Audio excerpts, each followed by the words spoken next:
In this video, we will talk about queues. Let's imagine that we have a pipe and we are inserting elements into the pipe. So let's say we have already inserted 4 elements. And what we want is to insert the elements that we have into the pipe from this direction. And whenever we retrieve an element, we only want the first element that got inserted to come out first. So the principle here would be FIFO, which is first in, first out. The element that gets in first will also get out first. So let's say we already have 4 elements inside our pipe.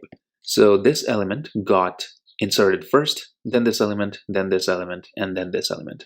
Now, the very first element, the one at the very beginning of the pipe, is called the head, and the very end of the pipe would be called the tail. Now, let's say we have this new element that we want to insert into our pipe. What would happen is that this new element would be inserted from the tail, and all of these elements would move forward. So if we want this kind of a structure where we can add elements and only retrieve the very first element that got inserted, we can use queues. Of course, this pipe is unlimited. You can insert as many elements as you want from the tail end. This is called first in, first out. Queues are usually collections that are designed to hold elements prior to processing. So if you remember our printer class that was in your homework, we implemented a queue for files. Whenever we needed to print a file, we inserted that file into a queue. And then we simulated the printer printing those files one by one in the order in which they were inserted into the queue. So queues are collections that are designed to hold elements prior to processing. Great. But queues are not necessarily always designed to be first in, first out. We typically use queues in this manner. We typically always use queues whenever we need a first in, first out order, but that's not necessarily what queues can only do. Queues can also be ordered in other ways. For example, a priority queue would assign a priority to each of these elements. So let's say the priority of this element is 1, which can mean that it has the lowest priority. It really depends on how the priority is set. Let's say this element has a priority of 2, and this element has a priority of 3, this element has a priority of 4, and this is the highest priority element with a priority of 5. Let's mark them so we actually understand which element is moving around in what way. So let's say these are our elements. If this was a priority queue, it would not matter what order they were inserted into the queue. The order of insertion would not matter. The order of the priority would matter. So in this case, if this was a priority queue, then these elements would be ordered differently. So let's reorder them in order of their priorities. So if this was a priority queue, this is how they would be ordered based on their priorities, and not necessarily based on the order in which they were inserted. So priority queues order elements based on priority. So the queue interface can be used in many different ways. It can be used as a FIFO queue, it can be used as a priority queue, and it can be used to have elements in any order that we require. However, mostly we use queues with FIFO ordering. Remember that whichever ordering we use, the element at the very beginning of the queue is the head, and the very end of the queue is the tail. Which element is the head and which element is the tail would depend on what kind of ordering we are using. If we use FIFO, then the first element that got inserted into the queue would be the head. If we are using priority queues, then whichever element has the highest priority would be the head. So you must know by now that queue implements the collection interface. So apart from having the basic collection operations that we saw in the collection video, and also the basic iterable operation, which is being able to use an enhanced for loop on each of these elements, apart from those basic operations, queue provides some additional operations for inserting elements, extracting elements, and inspecting elements. These are the methods that we can find in the queue interface. Let's look at the insertion operations. The two insertion operations are add and offer. So we can use the add method to insert a specified element E into the queue. Usually, whenever you use the add method, the new element is added to the tail of the queue. So this whole group of elements would move forward and the new element would be inserted at the tail. Now, when we are using unbounded queues, which means that the queues don't necessarily have a bounded capacity, then we usually use the add method. But when we have queues which have a specific capacity that we have set before, we usually use the offer method to insert elements into the queue.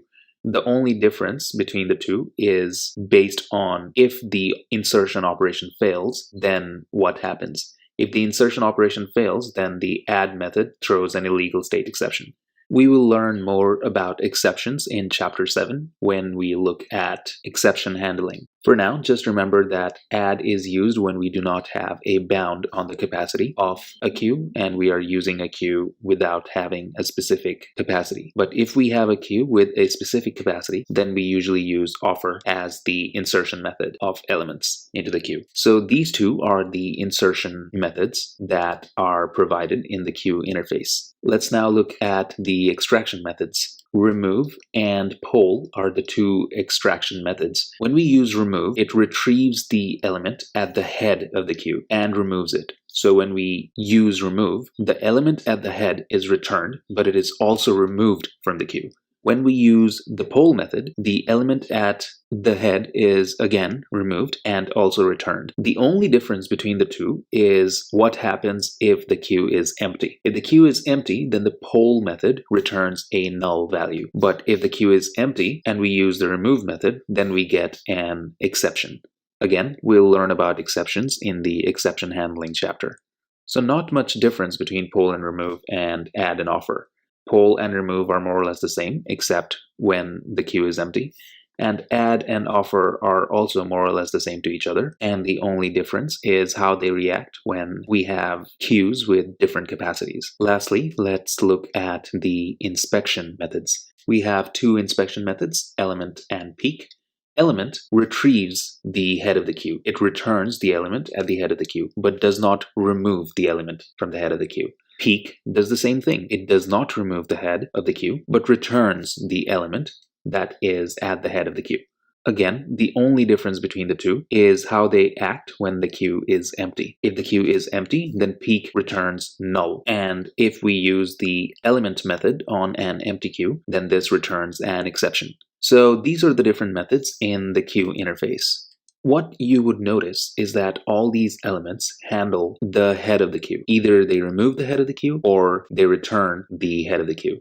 Nothing happens at the tail of the queue. The only thing that happens here is that when we add an element, it's inserted usually at the tail. And that only happens if we are using a FIFO order, which is first in, first out. If we are not using a FIFO order, then elements can be inserted anywhere based on their priority. However, whenever we are working with the queue, all these methods usually only deal with the head of the queue. The head element is the only thing that gets retrieved or removed. If we want to access both the tail and the head of the queue, that is when we use a deck. A deck is a double-ended queue. So we can access the elements on both ends. The methods that deck has are exactly the same as that of queue, except that those methods are applicable for both ends of the queue. So you see, we had the add method for insertion and the offer method for insertion. But here we have the add first and offer first methods, as well as the add last and offer last methods. They do the same thing, just in opposite ends of the queue. It's the same for the remove methods. We have remove first and poll first,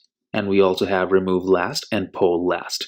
The same is true for examining or inspection methods. We have the get first or peek first methods, and we have the get last or peek last methods.